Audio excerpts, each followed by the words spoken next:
Satisfação imensa recebê-los aqui no programa Gente que Fala ao vivo, diretamente dos estúdios da tvexito.com.br, simultaneamente para a Rádio Trianon 740 AM de São Paulo, Rádio Universal 810 de Santos, pela tveética.com.br.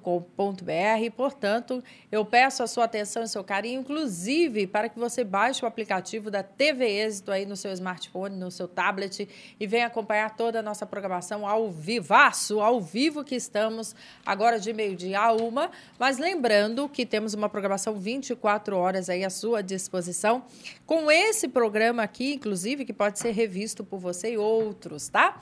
Lembrando que você participa comigo por telefone, é o 11 50 81 3782, o telefone do ouvinte. Vamos falar hoje que o déficit de atenção pede cuidado especial na volta às aulas. Período de férias é boa ocasião para fazer um check-up. SAMU atende mais de 1.200 acidentes por dia. Volta à academia deve ser feita com moderação, isso e muito mais. Na hora e vez dos nossos amigos queridos, a psiquiatra Sônia Maria Mota Palma, ela que é da Associação Brasileira do Déficit de Atenção, TDAH. Como vai? Tudo bem? Tudo bem, um bom 2014 para todos. Para todos nós. O cirurgião plástico José Ney Cortez Marinho, diretor-geral do Hospital São Paulo. Como vai, doutor? Tudo bem? Tudo bem, boa tarde. Seja muito bem-vindo. O angiologista e cirurgião vascular Dácio Prota, da Circulação Clínica de Condicionamento Físico. Como vai, doutor Prota? Tudo bem, boa tarde a todos, um prazer estar aqui. Prazer é todo nosso em recebê-lo também, bem como o médico socorrista Tomás Cardoso de Almeida, do Serviço de Atendimento Móvel de Urgência SAMU. Como vai, doutor? Tudo bem? Muito bem, Leilane, prazer em estar aqui com vocês, uma satisfação. Muito bem, só para reforçar, você pode e deve participar, inclusive já enviando as suas perguntas no 11 50 81 3782, é o telefone do ouvinte e telespectador, você pode vir e participar conosco, tá? Lembrando que estamos ao vivo aí pela TV Êxito e você pode conferir imagens e tudo mais que a gente ilustra as nossas pautas. Olha, gente, para algumas crianças, a volta às aulas pode representar tristeza, pressão e baixo autoestima. Crianças com dificuldade de concentração ou socialização podem ter o transtorno do déficit de atenção e hiperatividade, conhecido TDAH, cujo diagnóstico não é fácil e pode causar muito sofrimento às crianças e adolescentes que não receberem um acompanhamento adequado. Minha querida Sônia Palma, nós estamos falando de que faixa etária? Todas? Em geral, a faixa etária do transtorno de déficit de atenção é o reconhecido na escola, a partir dos 6 anos de idade. E é justamente quando agora começa a alfabetização mesmo, né, o primeiro ano do ensino fundamental. Então, é extremamente importante que os pais observem na volta às aulas a questão do desempenho escolar, da questão de como essas crianças se relacionam com seus pares na escola, e antes que esses problemas se tornem mais graves e prejudiquem, então, por exemplo, no final do ano, aquela correria toda para aprovação, porque ficou de recuperação, coisas que poderiam ser lidadas já desde o início do semestre. Mas uma criança com déficit de atenção e hiperatividade, ela já não manifesta uma diferença em relação às outras crianças no próprio convívio familiar? Sim, aliás, uma das questões para o diagnóstico não pode ser só os sintomas aparecerem, esse comportamento só na escola, que isso pode ser uma questão da criança na própria adaptação escolar, e sim também fora da escola, com seus amigos, com a família, com parentes, em restaurante. Então, esse é um comportamento muito agitado, muito mais agitado do que a média das crianças, na mesma faixa etária, né, que causa prejuízos, causa dificuldades, causa, muitas vezes, recusa das famílias e parentes levar essas crianças para passear, então restringindo muito a convivência social. Num mundo onde os pais, e aí eu me coloco, porque eu também sou mãe, né? Os pais estão precisando ser educados para educar filhos? Sem dúvida. Ou não? Sem dúvida. Hã? Sem Pelo dúvida. menos de prestar pais, um pouquinho de atenção aos seus filhos, né? Gente! Um dos diagnósticos diferenciais parece que, inclusive, é déficit de audição, né?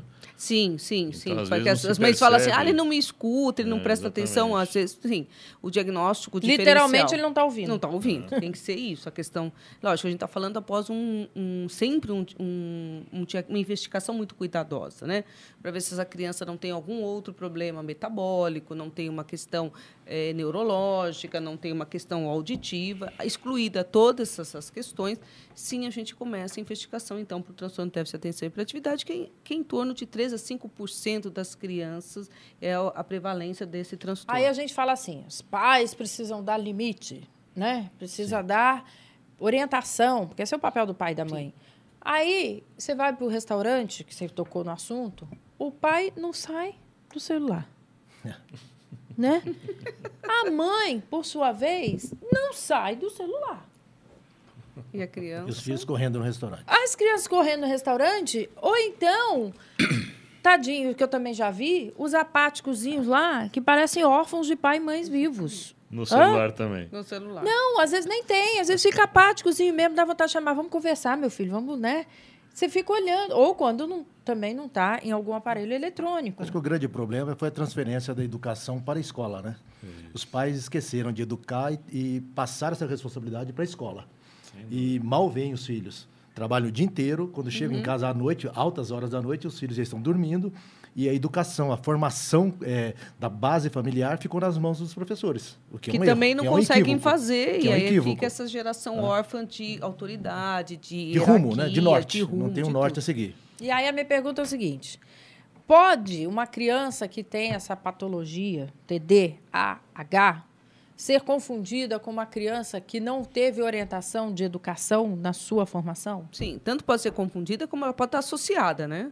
Tanto essa criança ter o transtorno de déficit de atenção e hiperatividade e não ter todo esse apoio familiar. O que aí sim vem as complicações maiores desse transtorno, que a gente chama de comorbidades, são aqueles outros quadros que vêm que são aquelas crianças que passam a ter um comportamento hostil, um comportamento incomodativo, desafiante, né? E com todas as consequências no crescimento. Mais tarde, a questão da droga, né? Do envolvimento com substâncias psicoativas. Então, assim, independente de ser também um diagnóstico diferencial, a questão da família, da falta de estrutura familiar, muitas vezes elas se somam, causando, então, maiores prejuízos.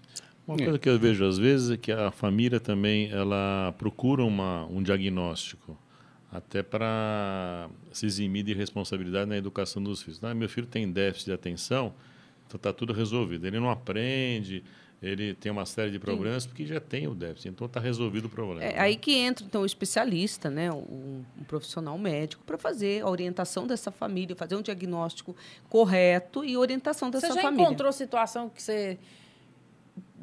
né? Deu de frente com uma criança normal e os pais anormais? Comum, né? A criança ainda em evolução, ela apresenta um comportamento mais saudável e, às vezes, a família tem que a gente chama de famílias disfuncionais. São aquelas famílias que não conseguem, então, ter um relacionamento e ter a capacidade de passar, então, boas orientações. Isso acontece. Quanto menor a criança, é mais fácil da gente orientar os pais do que crianças maiores, que aí já vêm com outras questões associadas de comportamentais, que até tem a gente estava falando dos rolezinhos, né? Tem até uma questão aí que dá para juntar depois com a questão dos rolezinhos atuais. Eu gostaria de fazer uma observação, que essa questão educativa e da família, sem dúvida nenhuma, tem um papel máximo e relevante no desempenho da criança e na sua adaptação, sociabilidade, etc. Ocorre que, na síndrome que nós estamos tratando, trata-se de um déficit específico de um mediador químico. Ou seja, é uma criança, um indivíduo, não é, que apresenta um déficit químico e que é passível de reposição e que faz a diferença da água para o vinho. Quer dizer, feito o diagnóstico e iniciada a medicação, essa criança ou este adolescente, este jovem, e às vezes até esse adulto, porque há diagnósticos que não são feitos precocemente e que levam o indivíduo a ter uma vida de sofrimento. Com certeza. Porque esse estigma, esta marginalização que ele sofre em função do seu comportamento hiperativo, que não é absorvido pelos educadores, inclusive, doutora, me parece que há uma preocupação muito grande, não é, em educar os educadores, sensibilizá-los e lhe dar condição técnica de identificar a síndrome, para evitar essa estigmatização. Não é o mal comportado, não é aquele que não presta, não é o drogaditado, muitas vezes essas situações estão correlacionadas com esse déficit específico de uma substância química, que é reposta por um comprimido, às vezes 2 vezes ao dia, fazendo a diferença da água para o vinho para esses jovens e para esse desempenho desse ser humano. Eu acho que é isso, né, que você colocou, mas tem que ser interessante também a gente falar que é muito importante que a escola saiba qual é o diagnóstico, que os professores sejam orientados pelos profissionais que cuidam dessa criança e que os pais, porque como é um transtorno de base hereditária, genética hereditária, muitas vezes os pais têm o quadro e, se não forem orientados, não dá para você pedir para a criança não ser bagunceira, ser organizada, estudar, se os pais também não tiverem esta ideia, não tiverem essa orientação. E, muitas vezes, eles recebem um diagnóstico quando eles levam as crianças ao médico. Né? Eles levam um filho e aí eles descobrem que eles também têm o transtorno. E eles passam também a ter um tratamento, que pode ser tanto tratamento medicamentoso ou não. Ele bem lembrou que é um transtorno químico. Tem exame que detecte isso, que fala assim, eu dei educação, nós temos limite, né? O pai ou a mãe tem a síndrome. E aí? Vai fazer um exame de o quê para detectar essa falta? O diagnóstico é clínico. Nós podemos lançar mão de avaliações neuropsicológicas que podem nos ajudar, de screens escolares, em que os professores também respondem questionários, os pais respondem questionários, mas o diagnóstico é clínico. Todas as avaliações outras, que são a nível de pesquisa, então não são utilizáveis, né? Em pesquisa, sim, observa-se essa questão tanto da dopamina, que é um neurotransmissor envolvido nisso, como áreas cerebrais frontais que estão responsáveis pelas alterações. A partir de que idade essa criança pode ser medicada? 6 anos. A partir dos 6 anos. Ela aí já vai ser notada como comprometimento na escola de não desenvolvimento até os 6? Sim, essa criança já tem... Esse é um quadro que a gente chama do neurodesenvolvimento. A criança nasce com essa alteração, ela já apresenta um comportamento diferente dos seus pares, que a gente chama, desde muito pequeno. São crianças muito mais agitadas, muito inquietas, acima da média, já com prejuízos no berçário e problemas comportamentais com os pais. Então, já é uma criança diferente das outras. Quando ela entra na escola, tem uma possibilidade aí de comparar com as demais, né? E aí o professor consegue perceber muitas vezes o que a família, até porque é uma questão hereditária, muitas vezes os pais também têm esse comportamento, eles conseguem diferenciar e chamar os pais para pedir uma avaliação. Uma criança pode ter déficit de atenção e não necessariamente ser hiperativa? Sim, ela pode tanto ser hiperativa, só hiperativa. Os meninos são mais hiperativos, as meninas são mais desatentas e tem o tipo combinado, em que a criança tem hiperatividade e impulsividade. Lembrando que os adultos, por uma questão do desenvolvimento cerebral, maturação cerebral, eles permanecem mais desatentos do que hiperativos. Ainda bem, né? Porque um adulto extremamente hiperativo seria um problema para o SAMU, para um monte de outros problemas. Muito bem, você deve participar conosco através do telefone do ouvinte, porque estamos ao vivo de 12h a 1h, tá? É o 11, porque é São Paulo, 5081-3782. Vamos repetir, 5081-3782. Vamos ao próximo assunto, é esse aqui, ó. Vou espirrar. Ao vivo é assim, né? Não tem jeito. Saúde mesmo, né? Porque tem que ter muita saúde. É um tal de ar-condicionado, a temperatura alta lá fora. Vamos que vamos. Após a correria do ano inteiro, as férias são um ótimo período aí. Sabe para quê? Descansar, não é? Mas também para cuidar da sua saúde. Os check-ups são fundamentais para prevenir inúmeras doenças ou mesmo para diagnosticá-las cedo, tornando mais fácil o seu tratamento. Alguns exames recomendados são o eletroencefalograma, a ressonância magnética, o eletrocardiograma e a tomografia. É isso, doutor Ney Marinho? Não só isso. Na realidade, férias, além de ser período para descanso, deveria ser um período de ver se eu posso descansar. As pessoas trabalham o ano todo, a correria do dia a dia, enfim, aquilo que nós falamos no outro tema, que é trabalhar o dia inteiro até de noite. Tira férias, faz o quê? Vai para a praia. Vai para o campo e não sabe como está o seu corpo. E muitas vezes eles começam a fazer atividades físicas descontroladas, sem nenhum critério, sem saber se a minha máquina está boa. Né? Até eu dou o exemplo de pessoas que vão tirar férias, passa um dia inteiro olhando se o carro tá bom. O pneu tá bom, o óleo tá bom, gasolina tá tudo certo. Troca óleo, troca vela, troca tudo e viaja. E o meu corpo? O meu corpo pode ir viajar? Eu tenho condição de passear, eu tenho condição de fazer montanhismo, de mergulhos, de natação, chegar na praia e ficar o dia inteiro jogando bola na praia. Então, é muito importante assim, um check-up antes de sair, de parar. Aproveite o tempo de folga, vá cuidar da sua saúde. Muito bem. Aí a recomendação é que primeiro você possa visitar, então, um clínico geral. Exatamente. É o primeiro caminho. Sair fazendo um monte de exames sem critério não tem sentido. Não tem sentido por quê? Porque demanda tempo, demanda dinheiro, enfim, a gente sabe as dificuldades que as operadoras de plano de saúde têm com relação a excessos de exames. Então, vá ao clínico geral. O clínico geral é a pessoa mais habilitada para saber com relação à tua idade, à tua atividade, quais são os exames que devem ser verificados. Né? O primeiro caminho é o clínico geral, sem dúvida. Muito bem. O próximo assunto é esse aqui. O SAMU atende mais de 1.200 pacientes por dia. O SAMU, que é o Serviço de Atendimento Móvel de Urgência, é responsável por mais de 1.200 atendimentos médicos de emergência num só dia. Isso aqui na cidade de São Paulo, tá? No entanto, o número de funcionários e de ambulâncias é muito pequeno para cobrir aí cerca de 9.000 chamados diários pelo 192.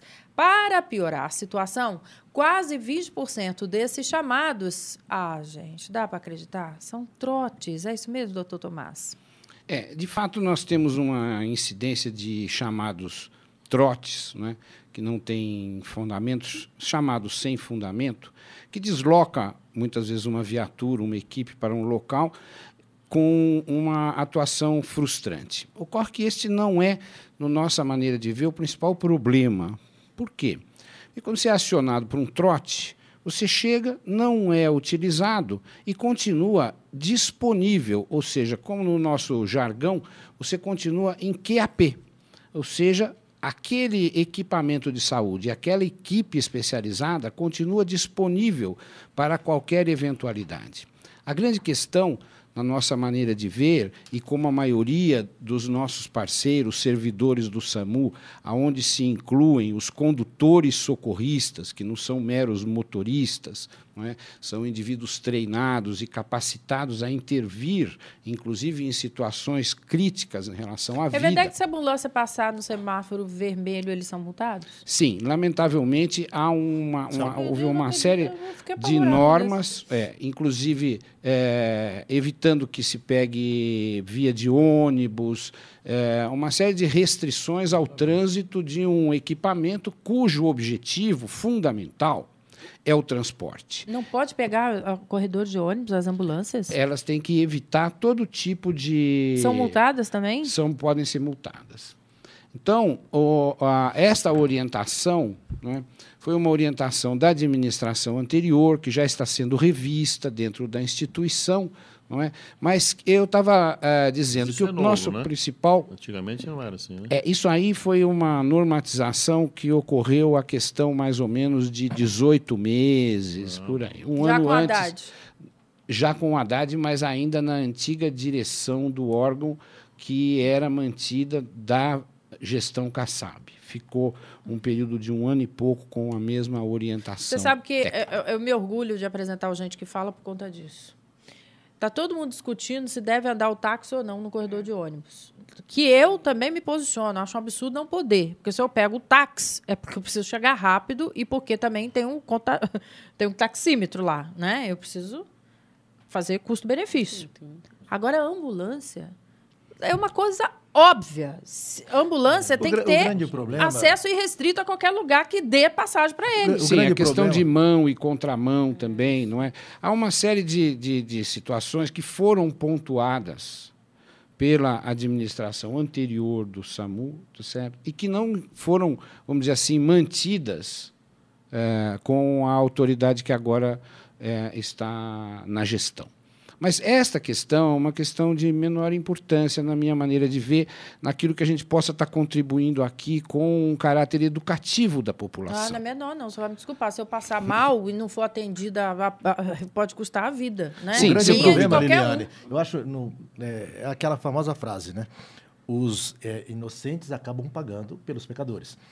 A gente sabe que existem ambulâncias de serviços particulares que usam indevidamente sirene, usam indevidamente farol vermelho. Mas isso também polícia tem. Então, todo mundo acaba... tem. Mas a lei Bandido protege, tem tudo quanto é inclusive. lugar. Até onde eu sei, a ambulância pode andar com sirene ligada sem nenhuma. Ela tem que chegar rápido, ela tem direito Mas de fazer muitas isso, vezes não ele está indo não embora existe para mais casa isso. ou indo pescar. Esse é o grande pelo amor problema. de Deus. Aí tem que ser Infelizmente é preso. isso. Nós tivemos a ocorre. oportunidade de estar junto de uma empresa de resgate e que era comum. A gente via, de repente, uma ambulância na avenida e a gente sabia que não estava em nenhuma missão, nem de busca, nem de levar. Ou seja, acaba criando nos órgãos reguladores e fala, alguém está abusando. Não, aí o senhor vai me desculpar. Se eu vejo uma situação dessa que eu tenho certeza, eu chamo a polícia. Então, outra situação que é muito encontradiça também, e que está em relação ao próprio nome do Serviço de Atendimento Móvel de Urgência, é o acionamento das unidades para situações que não caracterizam urgência ou emergência médica. Ou seja, o SAMU, diante da sua grande visibilidade, não é? Ele se tornou uma porta de acesso ao sistema de saúde. Então, doenças crônicas que determinam a baixada ao leito, às vezes de pessoas idosas, acidentes vasculares cerebrais, doenças consumptivas, etc., são objeto de chamada da viatura do SAMU, e o SAMU ocupa a sua viatura com aquele paciente crônico que não está numa situação emergencial ou de urgência para fazer uma mera remoção para o hospital. E quando isso ocorre, os nossos hospitais não dispõem de leitos e macas para acolher esta população que lá está chegando. Então ficam albergados na maca do SAMU. E a maca fica retida dentro do sistema hospitalar. E nós fazemos parte do sistema pré-hospitalar. Com a maca retida, a ambulância não pode ser acionada para outra eventualidade. Então, quando você diz 1.200 atendimentos médicos dia, primeiro, há uma impropriedade, porque são 1.200 atendimentos dia, mas que médicos nós temos em 13 ambulâncias para a cobertura da cidade de São Paulo, que são as coberturas de suporte avançado da vida, em cuja equipe está um médico socorrista como nós. Não é? Nas demais, são os suportes intermediários, são os enfermeiros capacitadíssimos para uma série de situações que realizam esta tarefa. Mas a grande maioria é realizada pelo chamado suporte básico. O suporte básico é um condutor socorrista e um auxiliar ou um técnico de saúde, que é chamado. Estes fazem a grande tarefa de atendimento do dia a dia. Peraí, dos 13, quantos que tem o médico? Não, são 13 ambulâncias de suporte avançado da vida para a capital. Quantos são? O total das ambulâncias eu não sei precisar para você, mas são 250, por aí, ambulâncias. E qual é o critério de distribuição dessas 13? Dessas 13 numa cidade como São Paulo? Então, essas 13 devem ser acionadas para circunstâncias onde a intervenção do médico intervencionista vai fazer a diferença na questão do atendimento pré-hospitalar. Queria deixar claro que o atendimento pré-hospitalar é uma questão de transporte. Ele tem duas variáveis importantíssimas. A primeira é a hora de ouro. Desde o evento até a entrada no sistema hospitalar, vai haver diferença estatística no resultado daquele determinado evento e sua evolução hospitalar, se ele ocorrer dentro do período de 1 hora. E dentro desse período de 1 hora, nós temos o critério dos 10 minutos de platina, que é o período máximo em que você deve permanecer na cena. Ou seja, a viatura chega, identifica, transporta. Em menos de 10 minutos ela tem que sair da cena. E esses 10 minutos estão dentro da hora de ouro. Esse atendimento pré-hospitalar, feito com técnica adequada e com os procedimentos necessários, eles podem fazer a diferença. Hoje nós estamos, por exemplo, com um protocolo dentro do SAMU, que é a aplicação do trombolítico nos eventos de infarto agudo do miocárdio. Ou seja, aquele procedimento, que era um procedimento realizado só dentro do hospital, né, com todo um aparato, hoje nós já temos condições de fazer, através da telemedicina e do treinamento dos nossos profissionais, nós temos condição de pegar um infarto do miocárdio que esteja ocorrendo e fazer a infusão do trombolítico e salvar aquela vida, evitar sequelas, enfim. Nós estamos tendo uma proficiência bastante suficiente, mas que, numa cidade com o tamanho de São Paulo, né, num excesso de demandas como ocorre aqui, acaba pecando ali ou aqui. Mas nós temos 13 ambulâncias com médico. 13 de suporte avançado. Não chega a 10% do total das ambulâncias Não. disponíveis? Seria 25. É muito Não. pouco, não é? Não é nada. Eu estou surpreso com isso. Para São Paulo Não, nada. SAMU, foi o que ele disse. O SAMU é pré-hospitalar. É diferente do resgate dos bombeiros.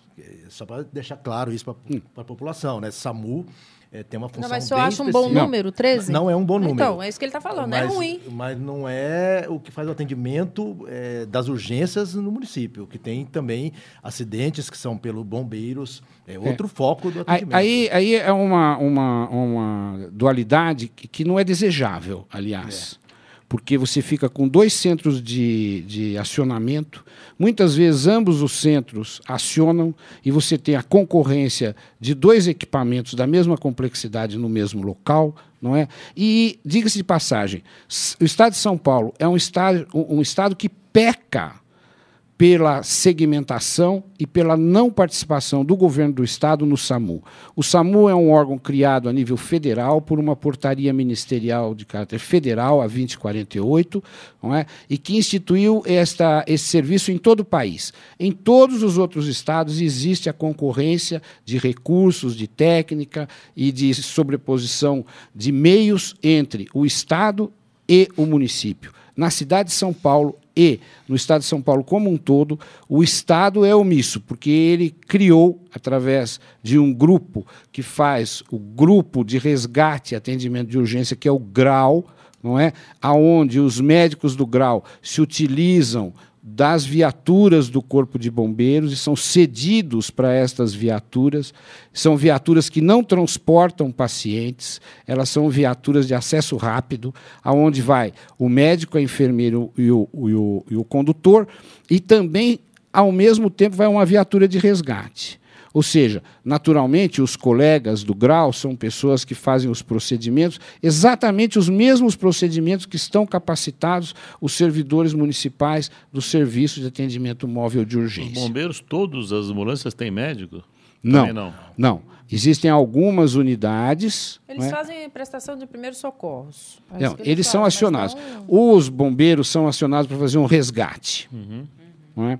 Eles têm proficiência para uma série de complexidades que eles encontram ali. Mas, por exemplo, o bombeiro não pode entubar um sujeito na via pública. O bombeiro não pode pegar acesso. Ele não pode infundir volume, líquidos ou medicamentos. Não é? Isso só é possível fazer quando é acionada a chamada USA, que é a Unidade de Suporte Avançado, né, que é tripulada por um médico, uma enfermeira e um condutor socorrista. Agora, de todos esses números que nós apresentamos aí para vocês, dessa estrutura, que, assim como tudo no nosso estado, no nosso município, estado e país, né, a gente está vendo aí uma necessidade de aprendizado, de uma boa governança, né, porque a gente espera caminhar para isso, para ser mais delicada. Dizer o seguinte, que me chama a atenção 20% de trote, porque, no mínimo, quem comete o trote deveria pagar à sociedade esse prejuízo. E deveria ser ou com multa, Liliane é uma comunidade carente, eu não sei o quê. Isso aqui, enquanto pai e mãe responsável não atingir o bolso deles, nós não vamos ter rumo. Porque, me conta aqui, esse número de 20% deve ser cometido, essa atrocidade com trote aí entre adolescentes e crianças, né, que têm acesso a isso. Há adultos também. Adulto também. Então, tinha que passar um mês prestando serviço à sociedade, Sem porque dúvida. é um que não tem o que fazer, a gente ia dar serviço para ele. Sem dúvida.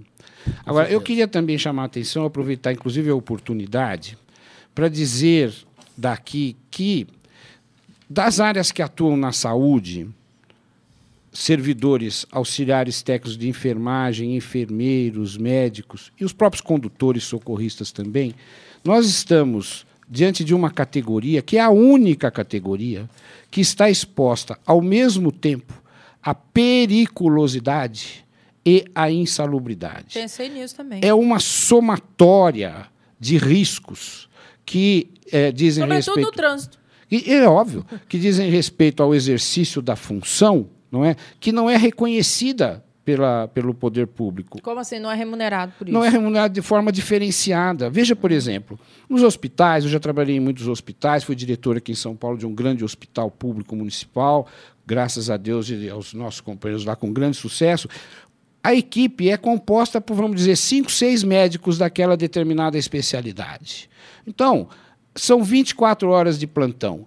Tem condição de um descansar, o outro ficar, se consultar com o outro diante de um determinado impasse. O médico da unidade de suporte avançado é sozinho, 24 horas. E ele não sabe o que vai encontrar. É verdade. Não é? E ele tem que resolver. De sorte que é um staff extremamente especializado e aonde há um investimento público muito grande. Os cursos que a gente já teve a oportunidade de fazer, patrocinados pela municipalidade, pelo Estado, né, agregam um valor a esse tipo de atuação. E não é só na categoria médica, não. Os enfermeiros são pessoas assim de um conhecimento incrível. Mas é de uma reivindicação federal, esse reconhecimento salarial. Veja bem, aqui em São Paulo, nós somos funcionários públicos municipais cedidos ao SAMU. O SAMU não tem uma estrutura administrativa em São Paulo. Você acredita? Que não há estrutura criada. Eu estou acreditando em tudo. Só quer saber? Ultimamente, eu estou acreditando em tudo. E não tem porquê. Existe uma incompatibilidade do governo estadual com o federal, isso? Não foi criada a estrutura. Nós estamos agora... a nossa atual direção e o conjunto dos servidores, que agora está sendo admitido em uma comissão de interlocução muito saudável, propondo uma estrutura de departamento. Quer dizer, o diretor do SAMU, ele vai para lá e ele não tem uma gratificação para isso. A gerente de base, ela não tem uma gratificação. A coordenadora não tem. Ela só assume responsabilidades. Aí faz-se o quê? Mas é isso que eu queria para político. Político não tem que ter remuneração. Político tem que ter obrigação. Né? Porque na hora de ver as necessidades da população serem contempladas, vai sobrar dinheirinho. Você já imaginou se nós pegássemos o salário de todos os políticos? Hein? Que maravilha que não seria? Que dinheirinho que ia sobrar para o município, para o Estado. Mas ele está maluca? Não estou maluca, não. Eu estou falando algo que eu penso. E você acha que eu estou maluca? Né? Eu queria ver a concorrência, se ia ter tanto partido político, tanta gente vocacionada para trabalhar para o próximo e que olha só para o umbigo. Aí eu queria ver se ia ter. Mas, infelizmente, né, não é assim que acontece. Se a gente conseguir reduzir 10% da propina que rola no Brasil hoje em dia... Já era o suficiente. A gente solucionaria tanta coisa, É verdade. né? Olha, é verdade. Os condutores socorristas estão diante de um grande impasse. Tramitou uma lei federal criando a categoria de motorista de ambulância, com a sua peculiaridade, contemplando essa periculosidade.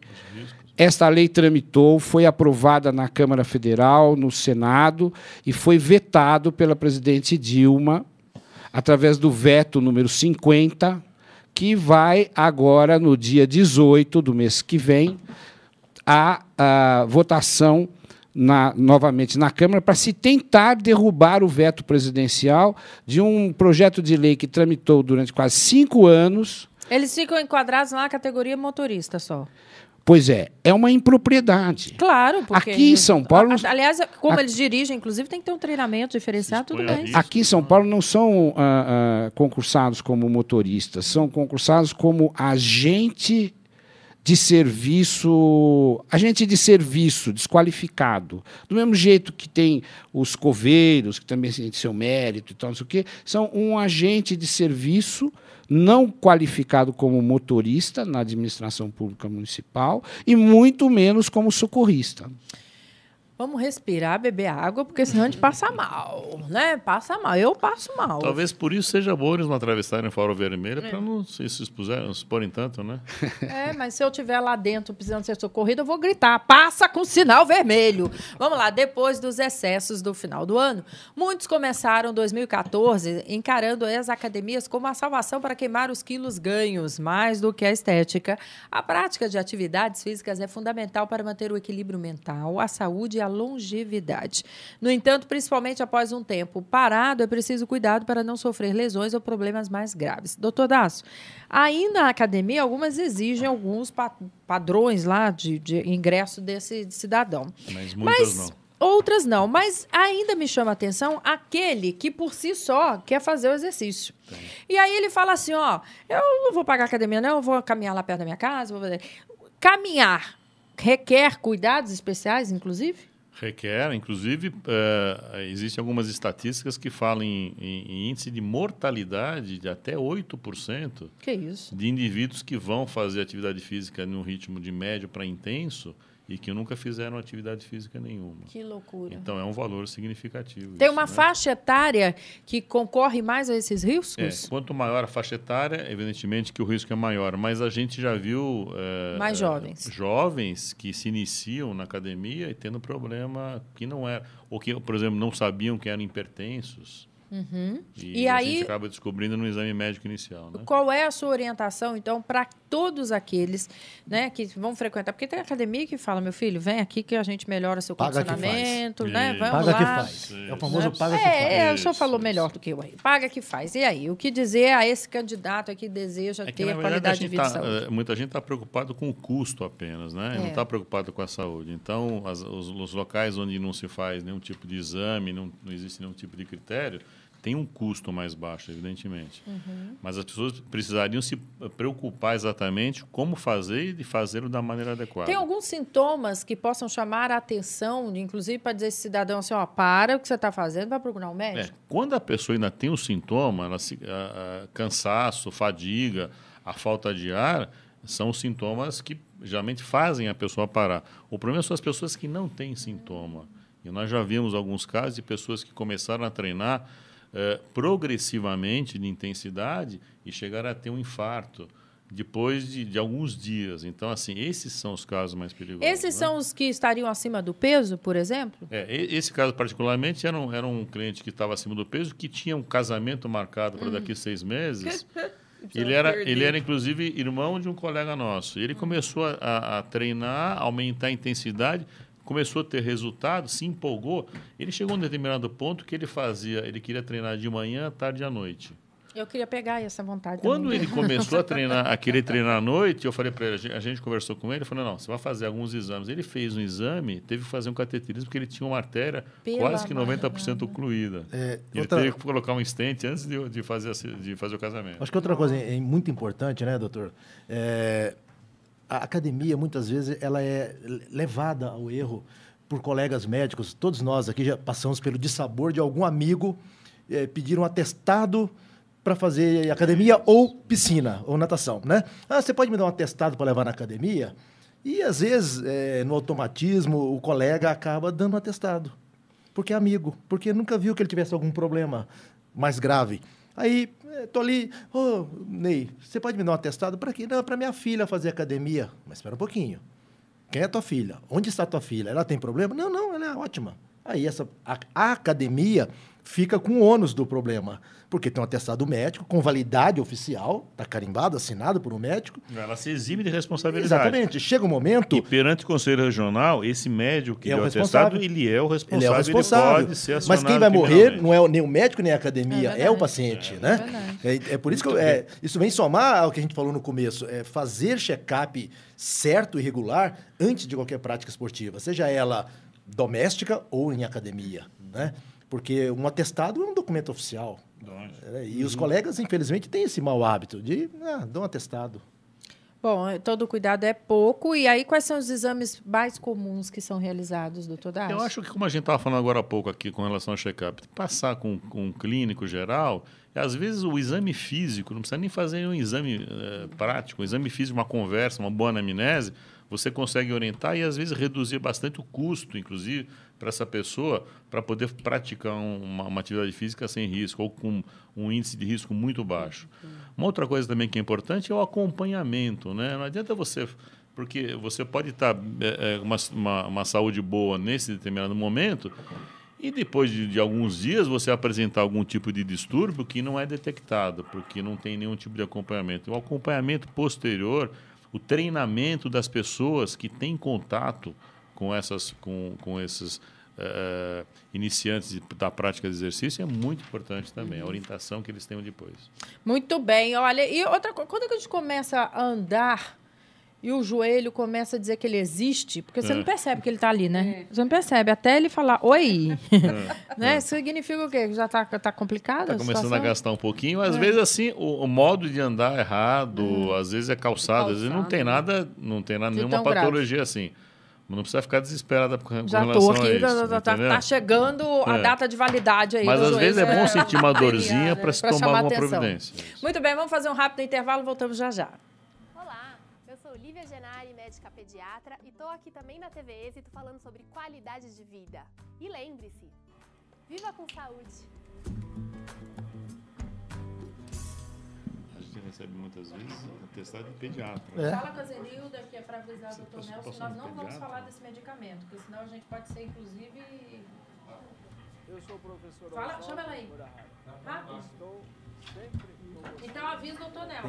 Tem atestado de pediatra, tem atestado de tudo. Eu falo com você.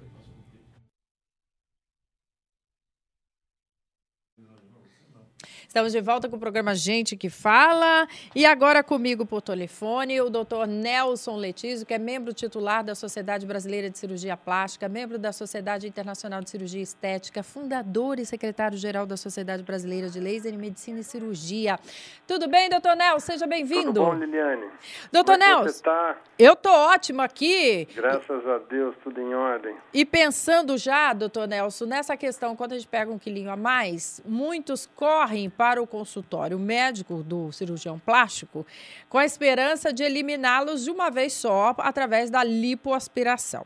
Doutor Nelson, qual é a sua orientação? Que a pessoa perca, não é, o peso que ela deseja ou parte dele com exercício, depois se submeta à cirurgia, ou isso pode acontecer com a cirurgia e posteriormente o exercício? Qual é a sua opinião? Liliane, a gente tem que avaliar cada paciente. Com a experiência ao longo dos anos, a gente vai percebendo que uma lipoescultura ela é feita para dar uma moldada no corpo da paciente. A lipoescultura não foi feita para emagrecer ninguém. Agora, obviamente, você tem aquela paciente que está no peso ideal, que está nos parâmetros vamos dizer, de estética adequados, porém, ela tem um flanco grande, ela tem um culote grande. Essa é a paciente ideal para a lipoescultura. Perfeito. Porém, você tem aquela paciente um pouco mais magrinha, que tem um culotinho. E tem aquela paciente gordinha que luta desesperadamente contra a balança, que tem uma genética que a condena, entre aspas. Ela sempre é gordinha. Você não vai emagrecer essa gordinha. Às vezes você faz uma cirurgia de mama, você faz uma cirurgia de abdômen, e você faz sim uma lipoescultura numa gordinha. Porque você consegue deixar uma gordinha com um formato interessante. Claro. Entende? Então, você consegue fazer com que essa paciente se sinta bem e não fique lutando desesperadamente contra a balança, desesperadamente tomando N medicações, N coisas para chegar num objetivo que ela vai manter durante 3 meses. Depois ela engorda o dobro do que ela tinha. E com a sua experiência, essa pessoa que se submete, depois ela fica com mais estímulo, inclusive, para a prática de exercício físico? Com certeza, Liliane, com certeza. A autoestima é que rege, vamos dizer, o ser humano. Nós todos somos movidos a um objetivo. Se nós temos um objetivo de vida, uma coisa que nos... por incrível que pareça, eu operei uma adolescente há 10 dias atrás, muito jovem, de mama, que ela estava sofrendo bullying na escola, porque... embora seja muito jovem, ela usava uma mama 46 e a coleguinha de classe usando o meu primeiro sutiã. Aí você fala para essa menina, não, espera quando você tiver 16, 18 anos, você vem operar a mama. É difícil. Então, a cada situação, Liliane, você tem que se adequar. Não existe uma regra, não existe um parâmetro a ser seguido. O parâmetro é o bom senso, é a ética e o profissionalismo. E isso o doutor Nelson Lentísio tem de sobra. Doutor Nelson, outra pergunta. Para um procedimento ser considerado seguro ou que caminha com segurança, né? Porque 100% seguro é uma cirurgia e a gente sabe que a gente não pode dar 100% de... A gente quer acreditar que vai ser tudo bem, mas o risco se corre, né? Claro. E aí, a minha pergunta é a seguinte, para cada peso ou para cada litro retirado, e a Organização Mundial de Saúde preconiza aí 3 litros, não é isso? Me corrija se eu estiver errada, 3,5 litros? Não, Liliane, é tudo baseado no peso corporal da paciente. A gente tem uma regra que é de 5% a 7% do peso corporal. Tá. No nosso serviço, nós ficamos com um nível mais baixo. 5% do peso corporal, mas graças a Deus, em 99% quase das vezes, a gente não atinge esse nível. Porque aí, essa pergunta foi para chegar a outra resposta do doutor Nelson, que é o seguinte: quem determina o volume do que vai ser retirado é o médico e não o paciente, é isso? Não, a necessidade de cada paciente.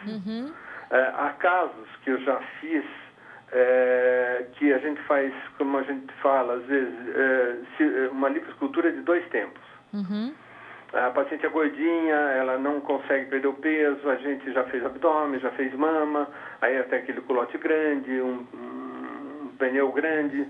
Às vezes é preferível você, por exemplo, fazer uma lipoescultura de culote, interna de coxa, joelho, um pouco na cintura, depois ela vem, no outro dia ela faz uma lipo de costas, cintura, abdômen. Entende? Você divide em 2 etapas cirúrgicas para... Liliane, é o que eu sempre falo. A gente pede a Deus que nos abençoe e que proteja o nosso paciente, mas a gente tem que seguir a regra, né, Liliane? Não dá para inventar, né? Não dá para criar algumas coisas. Não, vou fazer mama, abdômen, lipoaspiração, você vai sair daqui uma... Não, Liliane, é um ser humano que está ali, não é uma lipo, não é um abdômen, não é uma mama, é uma pessoa que está ali atrás. Muito bom, doutor Nelson. Saúde e paz. Obrigado por sua nobre participação. Paz, beijo. Liliane, um beijo. Tchau, querido. Tchau. Olha aí, gente, a Luciana Gomes de Perus participa conosco, nossa telespectadora ouvinte. Ela pergunta para você, doutora Sônia, quais são os males na formação de um filho único e de uma mãe superprotetora aí pode causar essa criança?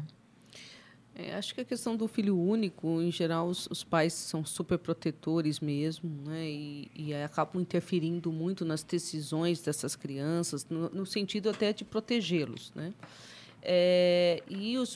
Na verdade, não são todos os casos. Alguns casos acontece isso, e acho que a coisa mais importante...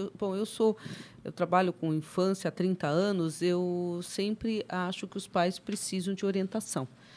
Então, em geral, na minha clínica, eu encaminho para uma orientação para um terapeuta que tenha uma visão familiar, uma visão mais familiar mesmo, né? De comportamento infantil, para orientar esses pais. Porque muitas vezes a criança não tem um transtorno mental, mas pode desenvolver uma insegurança, uma dependência, ou até no sentido de sair um pouco dessa superproteção, um comportamento hostil, desafiante, no sentido de tentar cavar um espaço próprio para ele. Então, tem diferentes prejuízos, como também pode não ter nada. Essa criança pode ter o que a gente chama de uma resiliência, quer dizer, uma capacidade de superar e ter um desenvolvimento normal. Mas o mais importante é, frente a uma situação dessa, os pais serem orientados por um profissional que entenda de comportamento familiar e infantil. A Maria Aparecida, aqui do Cambuci, doutor Dácio, por que as varizes doem? Como melhorar a circulação em casa? Ter varizes vazios e muita retenção de líquido. Qual é a sua dica aí, por favor? As varizes doem pelo acúmulo de sangue nessas veias dilatadas. É como se aumentasse o peso das suas pernas. Se você conseguir aliviar isso com contenção elástica, elevando as pernas, você diminui essa pressão e com certeza vai diminuir, as dores devem diminuir. Mas você tem que procurar um especialista para ver se não é um caso de cirurgia ou não, né? A Graça Vieira da Silva, lá do Jardim Brasil. Sônia tem um neto gêmeos de 4 anos e eles costumam ser hiperativos demais. E ela diz que isso acontece em dobro por serem gêmeos, né? Minha dúvida é, no caso de gêmeos, até que idade estarão um dependendo do outro, hein? A menina pode exemplo, ser a líder e o menino acaba indo no embalo, é saudável querer fazer tudo junto? Até que idade? Pergunto para as crianças na visão aí dos pais. Eu acho que não tem uma resposta pronta para isso. Acho que cada caso é um caso, né? Eu acho que os pais sempre devem, em situações de criança de gêmeos, tentar estimular que cada um desenvolva aquelas suas características que mais eles têm habilidade. Né? É muito comum você ver famílias que vestem as crianças iguais, né? Põem sempre no mesmo colégio, na mesma classe. Então, é importante que essas crianças consigam se desenvolver individualmente as suas melhores características. E, agora, existe uma ligação muito grande entre gêmeos. Né? Os irmãos, muitas vezes, são muito ligados.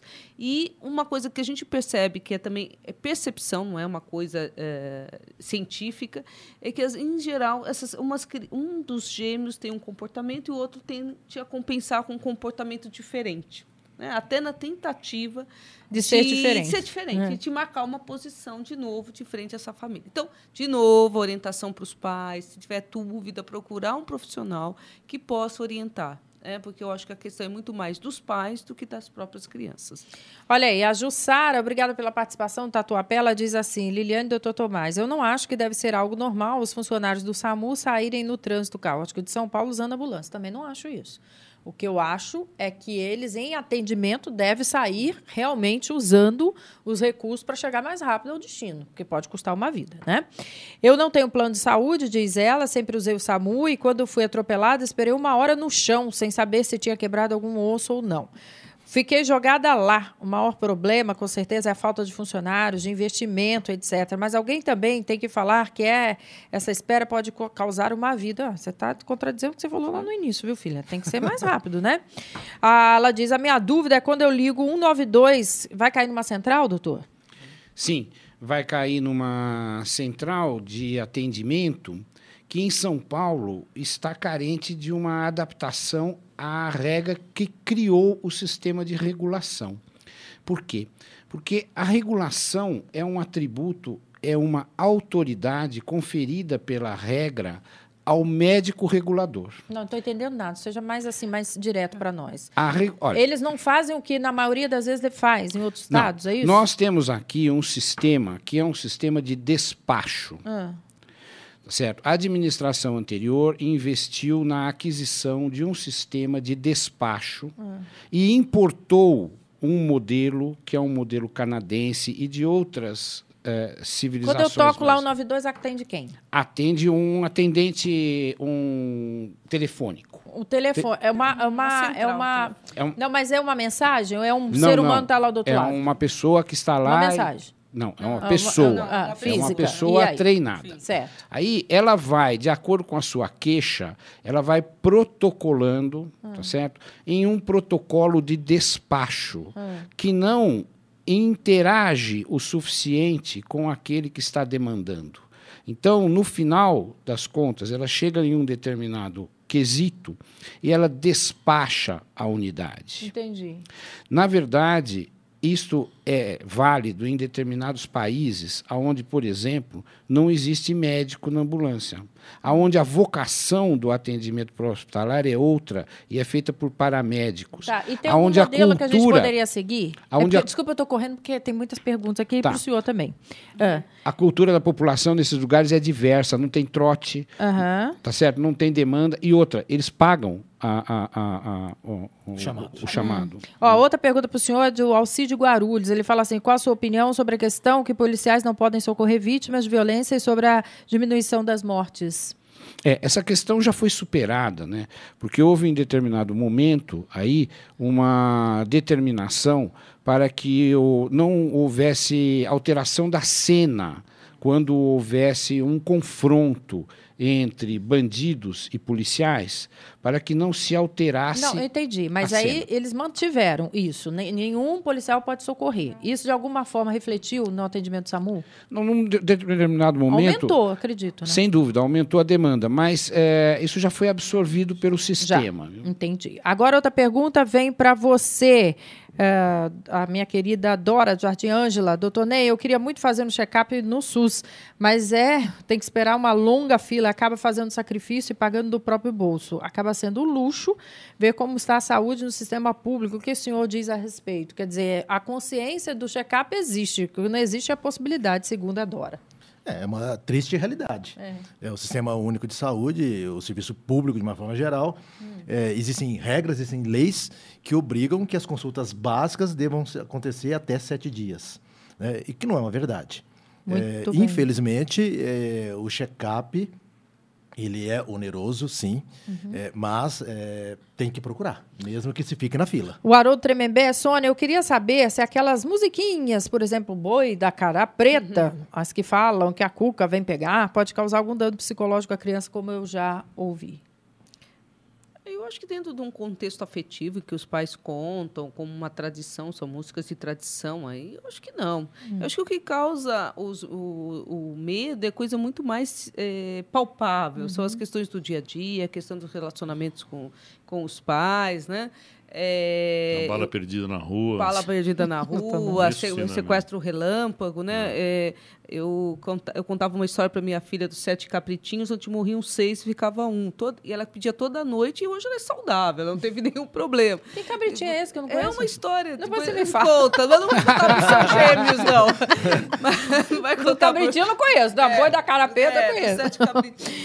Olha aqui, a Cássia da Torres, Cássia Torres, desculpa, lá de Jaçanã. Doutor Dácio, eu já vi gente forjando o exame para entrar na academia. Não deveria ter um controle melhor, afinal, uma pessoa pode ter problemas e acabar passando mal lá. Isso é crime, né? Mas como muitas coisas são crime aqui e não são punidas, isso é crime, sim. E quando um profissional ele faz um atestado ou vende um atestado, isso também ocorre, isso também é errado, né? Também é crime. Também é crime. Olha, eu começo a me despedir aqui da psiquiatra Sônia Maria Mota Palma, da Associação Brasileira do Déficit de Atenção TDAH.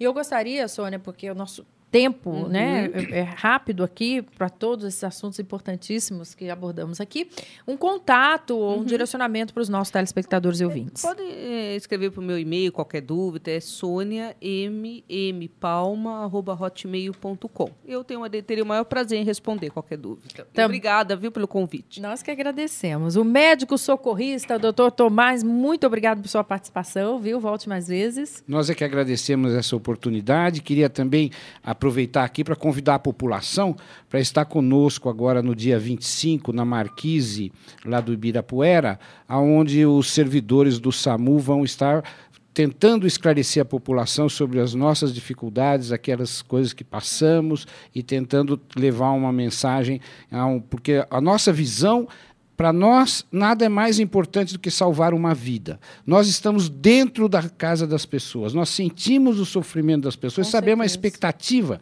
que essas pessoas têm em relação a nós. Então, nós queremos também levar as nossas dificuldades, esclarecer as populações. A partir do meio-dia. Meio-dia no Marquês da Ibirapuera. Muito obrigada mais uma vez também a ele, o cirurgião plástico, José Ney Cortes Marinho. Obrigado pela participação, viu? Muito obrigado. Também o nosso amigo Dr. Dácio Prota, da Clínica Circulação de Condicionamento Físico. Mesma coisa, me coloco à disposição, www.circulação.com.br, para esclarecer qualquer dúvida, viu? E a você, querido ouvinte telespectador, o nosso abraço, nosso muito obrigada pela companhia. Lembrando que Gente que Fala tem a direção geral do jornalista Fausto Camunha, diretora de produção Zerilda Salvato, redação Raela Brandão, Pedro Esquiavon, pauta José Carlos Sicarelli, Som Cléo Rodrigues, na técnica Fernanda Cataldi, Felipe Duarte, Felipe Batista, Renato Borges, Douglas Dantas e Beni Benet. Tchau!